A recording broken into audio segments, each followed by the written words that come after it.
సంగారెడ్డి జిల్లా నాల్కల్ మండలంలోని రేజింతల్ గ్రామ శివారులో కేంద్ర బృందం సందర్శించింది.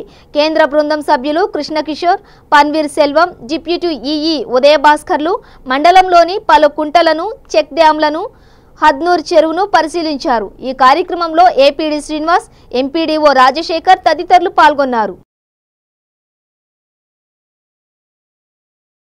సామాజిక సాంస్కృతిక కార్యక్రమాల్లో పాల్గొని సందడి చేసే తెలంగాణ ములుగు ఎమ్మెల్యే సీతక్క తాజాగా కబడ్డీ ఆడారు. ములుగు మండలం జాకారంలోని బాలికల మినీ గురుకుల పాఠశాలలో ఎంటర్టైన్మెంట్ వేడుకలు జరిగాయి. ఈ కార్యక్రమానికి ఎమ్మెల్యే సీతక్క ముఖ్య అతిథిగా హాజరయ్యారు. విద్యార్థులతో కలిసి సరదాగా కబడ్డీ ఆడి వారిలో ఉత్సాహాన్ని నింపారు. ఈ సందర్భంగా ఎమ్మెల్యే మాట్లాడుతూ పట్టుదలతో విద్యార్థులు ఉన్నత చదువులు చదవాలని ఆకాంక్షించారు. చదువుతో పాటు ఆటల్లో కూడా రాణించాలని అన్నారు. ఇక ఎమ్మెల్యే కబడ్డీ వీడియో సోషల్ మీడియాలో వైరల్ అయింది. మరోవైపు ములుగులో జరిగిన పండుగలో సీతక్క ఆడుతూ విజిల్ వేసి సందడి చేశారు.